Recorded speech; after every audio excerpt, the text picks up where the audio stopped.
The night was supposed to be quiet, but on the border between Kenya and Tanzania, silence was broken by the crack of gunfire. Tear gas drifted across the invisible line dividing two nations that once called each other brothers. People screamed, others ran. And somewhere in the chaos, a young man fell his friends trying to carry him away before the next round of shots. This is not a scene from a war zone. It's East Africa in October 2025. A region once hailed as a model of stability now stands at the edge of something darker. In Tanzania, protests have erupted after what many call a sham election. The government shut down the internet, declared curfews, and filled the streets with soldiers. But the anger didn't stop at Dar es Salaam, it spilled across the border into Kenya. Videos show Tanzanian police firing tear gas and even live ammunition across the fence into Kenyan soil. What started as a political crisis has become a border fire threatening not only lives, but also the fragile idea of democracy in Africa's Great Lakes region. For the traders of Namanga, for the truck drivers who depend on that crossing, this isn't politics, it's survival. Why are they shooting at us? One man shouted, his voice breaking through the smoke. We have no problem with Tanzanians. Yet the question runs deeper than borders. When governments silence their people, when elections become theater, and when the world looks away, who is left to speak for the truth? In a world that claims to value freedom, what does it mean when the internet goes dark and the truth dies quietly? Stay with us. Because what's happening tonight on the Kenya-Tanzania border could decide more than one nation's fate. It could decide whether Africa's next generation inherits fear or freedom. Subscribe if you believe that silence should never win over truth. The morning after the election, Tanzania woke to a silence that felt heavy, too heavy. Social media feeds went blank. WhatsApp messages failed to send. Journalists vanished from the airwaves. The government called it a temporary digital disruption. But everyone knew what it really was, an internet blackout, a curtain drawn over a nation in turmoil. By mid-morning, crowds began to form in Dar es Salaam, the commercial heart of Tanzania. Young men and women, many too young to have voted, poured into the streets carrying handwritten signs, "Let our voices count." Their chants echoed through the city, swallowed by the thunder of boots and the hiss of tear gas. On the second day, the protests spread beyond the capital. In Arusha, Mwanza, and Mbeya, demonstrators tore down posters of President Samia Suluhu Hassan, whose re-election was widely seen as predetermined. Her main opponents had been jailed or banned from running months before the vote. "It's not an election," one protester shouted, "it's a coronation." The police responded with force. Streets that once hosted morning markets became battlefields of smoke and fear. Rubber bullets gave way to live ammunition. Videos shared before the blackout showed young men collapsing, women screaming, and police dragging bodies into trucks. By October 31st, the anger had reached the border town of Namanga, where Tanzania meets Kenya. Here, the crisis crossed lines both physical and moral. Witnesses say Tanzanian police fired tear gas and bullets across the border, chasing protesters who had fled toward Kenyan soil. In one video filmed hastily on a trembling phone, a group of Kenyans is seen helping the wounded. Then, suddenly, another round of shots, people scatter, and the camera drops. When it's lifted again, the crowd is gone, leaving behind a single body on the ground. Later, soldiers drag that body away. In Namanga's market, once buzzing with trade, the smell of tear gas mixed with the scent of diesel and fear. Small traders, women selling fruit, men repairing shoes cowered inside their stalls. One Kenyan shopkeeper said, "We don't even know who's fighting anymore, but we know we're the ones paying the price." At the border checkpoint, trucks lined up for miles, their drivers waiting under the hot sun, unable to move. Cross-border trade between the two countries froze overnight. Tanzania's military chief appeared on state television calling protesters criminals. His words were cold, mechanical, and final. "These are criminals. The criminal acts must be stopped immediately." It was a message not just to the protesters, but to anyone watching inside or outside Tanzania. Yet despite the fear, the protests refused to die. In the back streets of Dar es Salaam, youth groups met in whispers planning the next march. "They can shut down the internet," said one, "but they can't shut down hunger or injustice." Human Rights Watch released a statement accusing Tanzanian authorities of suppressing the opposition and silencing critics. But inside the country, those words never reached the people they couldn't. The official death toll stood at 2, though opposition groups claimed over 700 had died since the unrest began. Somewhere between those numbers lies the truth and the bodies of those whose names will never make the news. And so, as Tanzania's government tried to keep power in the dark, the fire spread. The more they silenced their citizens, the louder the silence became. In Namanga, a mother lit a candle at the border fence, whispering prayers for a son who never came home. Her small flame flickered against the night one among thousands, glowing across a continent where democracy feels increasingly fragile. The world may not be watching, but the border remembers. By the third day, the smell of tear gas no longer startled anyone. It had become the scent of life itself in Tanzania. What began as protests over a rigged election was now something much larger. It was a confrontation between a generation demanding to be heard and a system determined to silence them. In the streets of Dar es Salaam, fires burned like unanswered prayers. Mothers searched for missing sons. Young men, faces covered with scarves, used the only weapon they had: their voices. But those voices were drowned by the roar of military trucks rolling through neighborhoods. Then came the border shock. In Namanga, hundreds of Kenyan citizens gathered at dawn, watching the smoke rise from across the line. Many had relatives on the Tanzanian side. For decades, the two towns functioned almost as one family's intermarried markets, intertwined children crossing the border daily for school. But on October 31st, all that unity turned into fear. Eyewitnesses described Tanzanian security forces firing canisters of tear gas into Kenyan territory, followed by live rounds. Kenyan medics rushed to help the wounded. One nurse said softly to a local reporter, "They were just running, not fighting. I don't know why they were shot." The images were haunting: a man crawling through dust, clutching his chest, another trying to lift him before collapsing himself. Moments later, soldiers appeared, dragging the bodies away. And then came the words that froze an entire region. Tanzania's army chief went on national TV declaring that those who took to the streets were criminals. His face was expressionless, but the message was clear: obedience or death. The reaction was immediate. Across East Africa, social media exploded with anger and disbelief. From Nairobi to Kampala, young people posted black screens with the caption, "Yanga, stand with Tanzania." The hashtag spread fast until it disappeared as accounts sharing the content were shadow banned or blocked. In Nairobi, political analyst Narima Waiko, director of Sasa Place, spoke with quiet conviction. No one should face violence or digital repression for demanding fair elections. What we're seeing isn't just a Tanzanian crisis, it's a regional crisis. When tear gas crosses borders, when bullets ignore frontiers, it shows that authoritarianism doesn't respect maps. Her words hit home, because for the people of East Africa, the border is not just a line, it's a shared wound. Narima pointed out that Tanzania is Kenya's fourth largest trading partner. With the border shut and transport halted, thousands of truck drivers, traders, and hotel workers suddenly found themselves jobless. The economic damage is real, she warned, but the damage to democracy may be even worse. In Kenya, the silence from leadership was deafening. President Ruto, current chair of the East African Community (EAC), offered no statement. Neither did the African Union (AU). The institutions meant to uphold democracy, Narima said, are silent.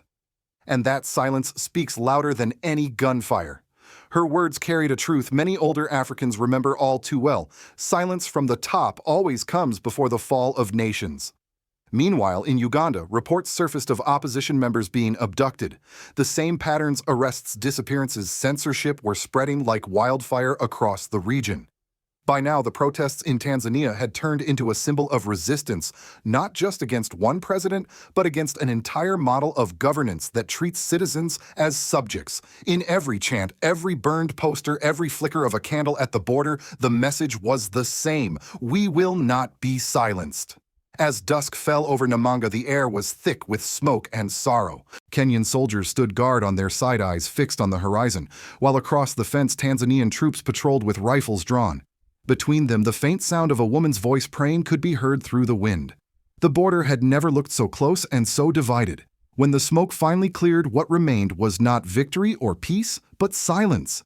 In the neighborhoods of Dar es Salaam, people swept the ashes from the streets where their children had stood. Mothers walked past burnt posters of President Samia Suluhu Hassan, eyes empty, hands trembling. The city was quieter now, but not calmer. It was the kind of silence that comes after fear has done its work. Across the country, hundreds were missing. Families searched hospitals and police stations, carrying photos of loved ones who had disappeared during the blackout. Some found them in overcrowded detention centers. Others found nothing at all. The official death toll remained at 2, but whispers told another story: hundreds buried without names, without graves marked, without justice. The government called it a return to order. But for the people, it was the beginning of a different kind of war, a war against forgetting. In universities and churches, quiet vigils were held. Candles flickered beneath stained glass windows as priests and students prayed for those lost. "We are told to move on," one pastor said, "but how do you move on when the truth is missing?" The crackdown reached into every corner of Tanzanian life. Newspapers were suspended or censored. Radio stations were ordered to play only government-approved music. Online writers vanished one after another. Even those who stayed silent began to feel unsafe because silence itself had become suspicious. The political opposition, once led by figures like Tundu Lissu, was dismantled. Their offices raided, members detained under anti-terror laws. Some fled abroad while others went underground. One activist managed to smuggle out a message through encrypted channels. "They took our ballot, they took our voices. But they can't take the memory of what we saw." For ordinary Tanzanians, the cost was heavier than politics. It was economic and human. Markets closed. Tourism collapsed. Families who relied on cross-border trade with Kenya found themselves stranded. "Every morning I used to sell fruit to Kenyan travelers," said a woman named Aisha from Namanga. "Now I just sit here. The road is empty." In Kenya, small towns near the border turned into refugee shelters. People fleeing the violence crossed quietly at night, carrying little more than blankets and fear. Kenyan locals, many of them poor themselves, offered water, food, and space to sleep. In that shared humanity, there was still a trace of hope, but politically the damage ran deeper. The crisis fractured trust between the two nations, straining one of East Africa's most important trade partnerships. Kenyan lawmakers demanded answers. Tanzanian officials offered none. And above them all, regional bodies, the East African Community and the African Union, remained frozen in diplomatic silence. It was as if the entire region had agreed to forget. Yet not everyone was willing to. Across Africa, from Ghana to South Africa, activists began referencing the Tanzanian blackout as a symbol of the new authoritarianism, one that rules not through armies, but through algorithms, fear, and silence. For Tanzania's citizens, life returned to a fragile normal. The buses ran again. The markets reopened. But beneath the surface, something had shifted permanently: faith in democracy. Because once people watch soldiers drag bodies through the streets, they don't forget. They just learn to whisper. And that whisper, carried across borders, across screens, across generations, has become the one thing the government still cannot control. While the streets of Dar es Salaam burned, the world's major newsrooms barely whispered. No breaking banners on CNN, no front-page coverage in the New York Times, just a few paragraphs buried deep in international briefs: Tanzania experiences post-election unrest. The words sounded sterile, empty, almost polite. In Washington, silence was the official policy. The U.S. State Department issued a single sentence expressing concern while reaffirming its partnership with Tanzania. But no sanctions, no investigations, no statements of outrage. After all, President Samia Suluhu Hassan had been hailed not long ago as a progressive reformer, the first female president in the nation's history, a symbol of African democracy and women's leadership. That narrative was too convenient to abandon, even as soldiers patrolled the streets and citizens disappeared. It's a story Americans have heard before during the Cold War, during the Arab Spring, when allies were tolerated no matter their sins, so long as they kept stability. But stability built on silence is only peace for those in power. In Europe, the response was no better. The European Union called for restraint on all sides, a phrase that has lost all meaning when one side carries guns and the other carries candles. Meanwhile, Human Rights Watch and Amnesty International issued urgent appeals documenting hundreds of casualties and disappearances. But without political will, their reports drifted into the digital void, unread, unanswered, unseen. Africa's own institutions, the African Union, AU, and East African Community, EAC, remained paralyzed. No emergency summit, no condemnation, not even a statement acknowledging the dead. For many Africans, this silence cut deeper than any foreign indifference. It was the betrayal of brothers. Political analyst Narima Waco warned that the crisis in Tanzania is not an isolated event, but part of a broader continental pattern. From Sudan to Uganda, Ethiopia to Congo, governments are learning that the internet can be turned into a weapon, a tool not of communication, but of control. Digital repression, she called it, the new face of dictatorship. And yet, even in this darkness, something remarkable is happening. Across the diaspora, from Atlanta to London, from Port-au-Prince to Lagos, Africans abroad are speaking out. Online forums, podcasts, and YouTube channels echo with the question, if we don't speak for our own, who will? This new wave of digital activism mirrors what older generations in America once felt, watching the civil rights movement unfold. The same moral tension between silence and justice. The same unease in realizing that neutrality is a choice. One retired American journalist, reflecting on Tanzania's blackout, wrote, "We spent decades preaching democracy to Africa. Now Africa is teaching us what happens when democracy is hollowed out." For many across the world, Tanzania's tragedy is more than an African crisis. It's a mirror, a reflection of what happens when institutions value image over integrity and headlines fade faster than human lives. And as the border between Tanzania and Kenya still bears the scars of gunfire, the question lingers. If the world won't speak for the voiceless, then who will? When the smoke clears, history doesn't remember the gunshots. It remembers the silence that followed. In Tanzania, that silence now stretches across cities and screens a digital and moral blackout. The government claims victory. The streets look calm. But beneath that calm lies a wound that has not stopped bleeding. Across the border in Kenya, the air still carries the faint trace of tear gas. Traders sweep dust from their empty stalls, and mothers still wait for sons who never came home. The tragedy of Tanzania is not just in the violence, it's in the indifference that allowed it. It is the story of how democracy dies not in a sudden coup, but in slow increments. One arrest at a time, one blackout at a time, one silence at a time.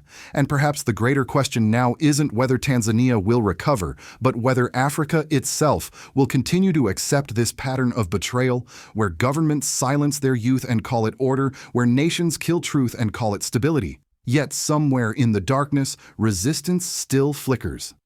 In Ouagadougou, young Burkinabe march under the rain inspired by President Ibrahim Traore's call for sovereignty and truth. In Nairobi, university students hold vigils for Tanzanian protesters they've never met. Across the Atlantic, in Atlanta and New York, the African diaspora speaks again, this time not as distant observers, but as a voice reclaiming its roots. Because the struggle for freedom is never isolated. It travels, it connects, it remembers.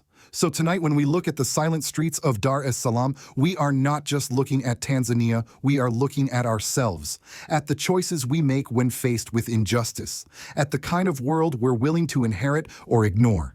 Do you believe the story ends here with silence, fear, and forgotten names?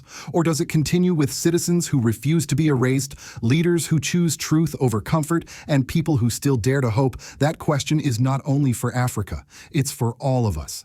If you believe that the truth deserves a voice, if you believe that freedom anywhere protects freedom everywhere, then share this story.